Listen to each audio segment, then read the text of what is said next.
Bonjour à tous et bienvenue dans cette deuxième partie de notre leçon sur les transformations chimiques s'effectuant dans les deux sens. Aujourd'hui, nous allons traiter les solutions aqueuses, leur composition et leur rôle crucial dans les transformations chimiques. Alors, installez-vous confortablement et préparez vos cahiers et suivez-moi attentivement pas à pas. C'est parti.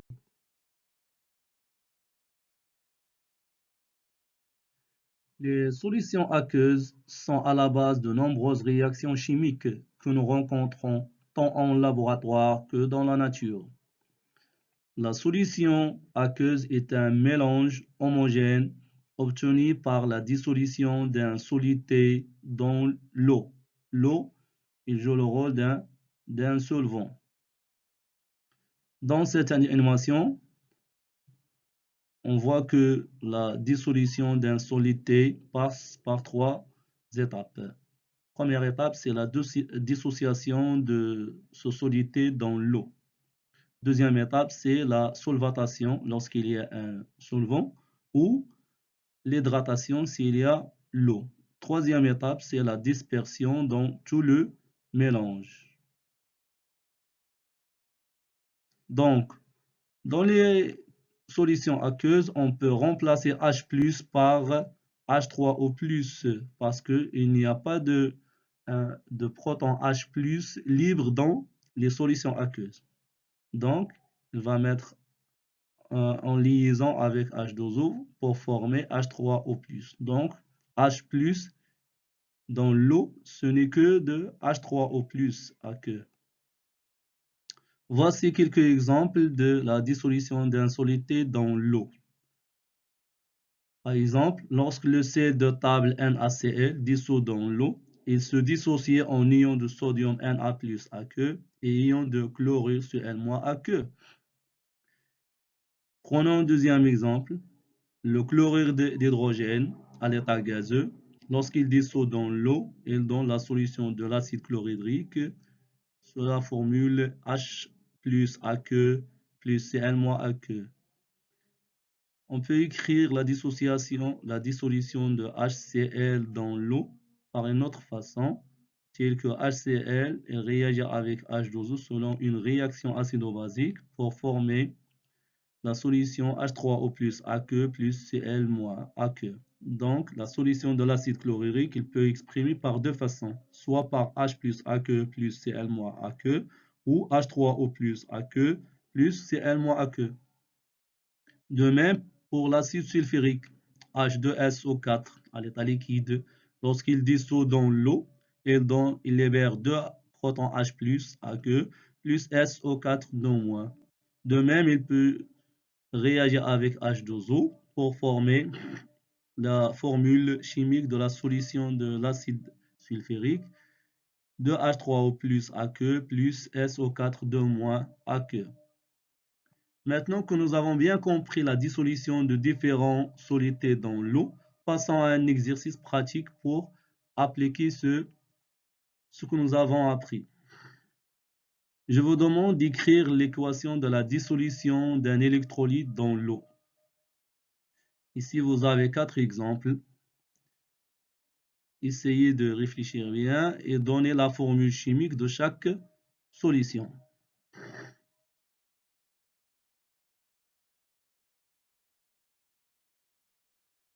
Si vous avez terminé, on peut passer à la correction de cet exercice. CaF2, lorsqu'il dissout dans l'eau, il donne Ca2+ aqueux plus 2F- aqueux. ZnNO3 il donne Zn2+ aqueux plus 2NO3- aqueux. K2CrO4, lorsqu'il dissout dans l'eau, il donne 2K+ aqueux plus CrO4- Al2SO4 3, il donne 2Al3+ aqueux plus 3SO4- Maintenant, on passe à la deuxième partie de cet exercice. Essayez d'écrire l'équation de la réaction d'un électrolyte qui réagit avec l'eau. Vous avez 3 exemples. HI plus H2O, HBr plus H2O, NH4 plus H2O. Donc, ce sont des réactions acides.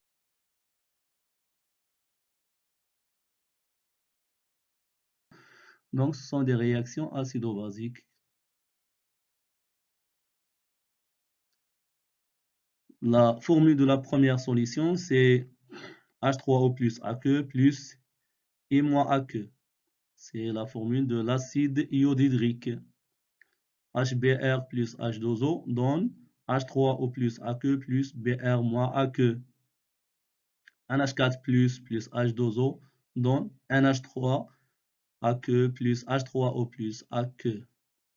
Donc, dans cette partie, nous avons défini les solutions aqueuses, vu plusieurs exemples de dissolution et exploré dans la double écriture des réactions de certains acides dans l'eau.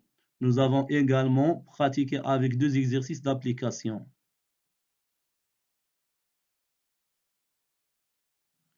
Dans la partie suivante, nous approfondirons l'étude des solutions aqueuses avec le concept de pH. Alors, c'est quoi le pH? Pour les solutions diluées, telles que la concentration de H3O+, soit inférieure ou égale à 5 fois 10 à la puissance moins 2 mol par litre, on voit que le pH signifie, P signifie le potentiel, H signifie l'ion hydrogène. Donc, pH signifie le potentiel des ions hydrogène, H+, c'est-à-dire H3O+. Donc, il y a une relation entre le pH et H3O+. On admet que le pH égale moins log de H3O+, tel que H3O+, ici dans cette formule, elle représente la valeur numérique de la concentration en oxonium exprimée en mol par litre. Inversement, pour déterminer la concentration H3+, il suffit d'appliquer la formule suivante. La concentration de H3+, c'est 10 à la puissance moins pH, est donnée par mol par litre. Donc, pour exprimer le mol par litre en mol par mètre cube, il suffit de multiplier par 10 à la puissance 3. Prenons quelques propriétés de la fonction logarithme décimal. Log de 10, c'est 1. Log de 1, c'est 0. Log de x fois y, c'est log de x plus log de y. Log de x sur y égale log de x moins log de y. Log de x à la puissance a, c'est a log de x.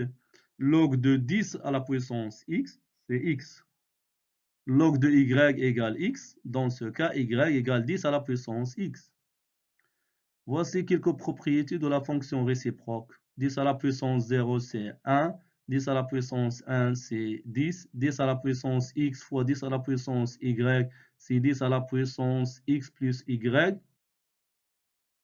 10 à la puissance x sur 10 à la puissance y, c'est 10 à la puissance x moins y.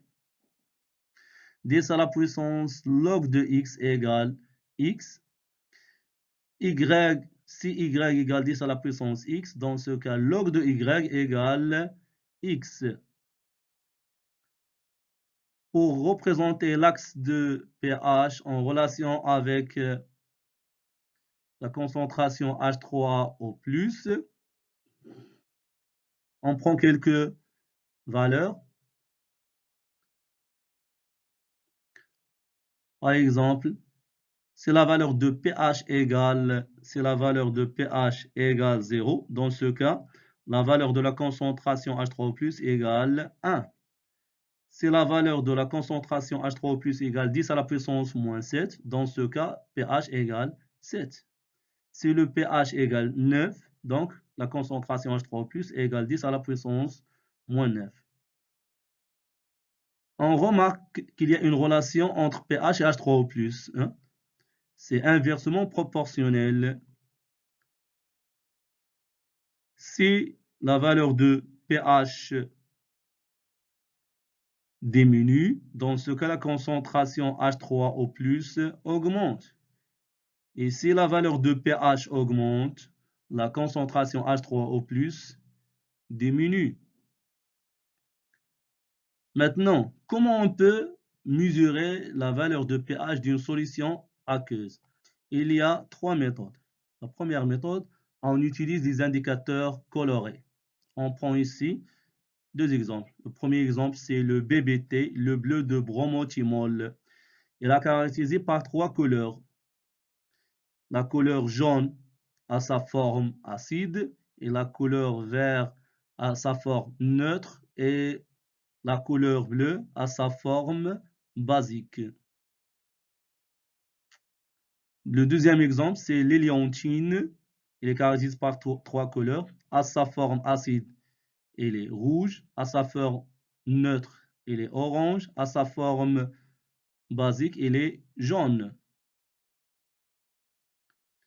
La deuxième méthode, on peut utiliser le papier pH, tel qu'il y a une échelle de couleur qui correspond à la valeur de l'unité de pH. Chaque couleur correspond à une valeur d'unité de pH. Troisième méthode, c'est le pH. Le pH mètre, un appareil qui mesure la valeur de pH. Prenons un exemple de l'acide éthanoïque qui constitue par exemple le vinaigre. Dans le premier cas, lorsqu'on ajoute le BBT dans un bécher qui contient l'acide éthanoïque, il devient jaune, ce qui indique que c'est un acide, c'est-à-dire pH inférieur à 7. Si on utilise le papier pH, on prend un morceau de papier pH et on ajoute une goutte de cette solution sur ce morceau. Sa couleur et correspond à la valeur, à l'unité de 3. Donc pH égale 3. Si on utilise un appareil de pH mètre, on trouve qu'il y a la valeur de 3,40. Donc, d'après cet exemple, on constate que le papier pH est moins précis devant le pH mètre et le pH mètre est le plus précis. Passons maintenant à un exercice d'application pour terminer cette partie. Je vous demande de trouver la valeur de pH dans chaque cas. Comme vous voyez dans ce tableau, il y a les valeurs de H3O+. Donc, pour déterminer la valeur de pH à partir de la concentration H3O+, qui est donnée en mol par litre, il faut appliquer la formule de pH égale moins log de H3O+. Donc, il suffit d'utiliser une calculatrice pour trouver ces valeurs. Alors, pas calculatrice, moins log de 3 fois 10 à la puissance moins 3, c'est 2,52.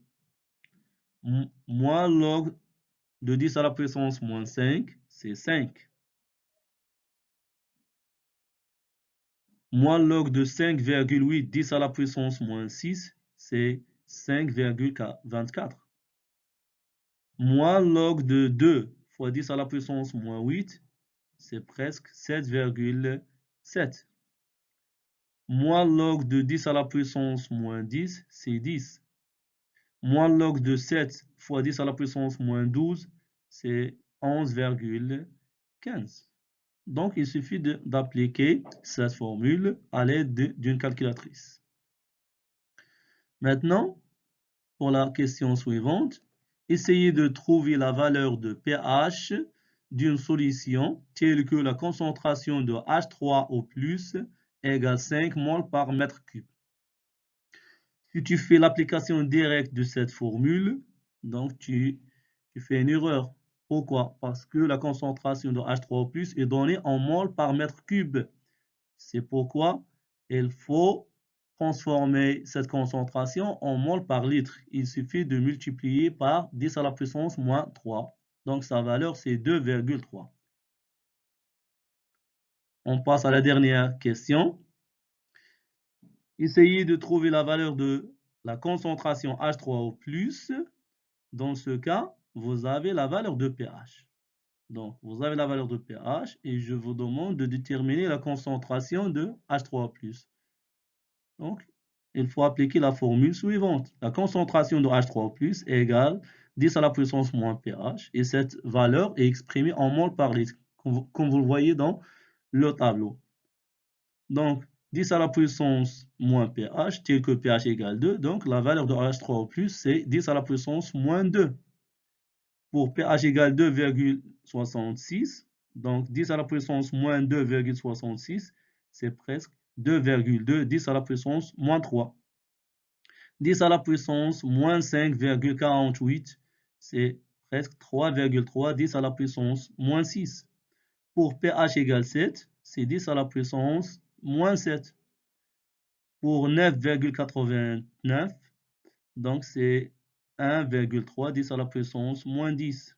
Pour 12,23, c'est 5,9 fois 10 à la puissance moins 13.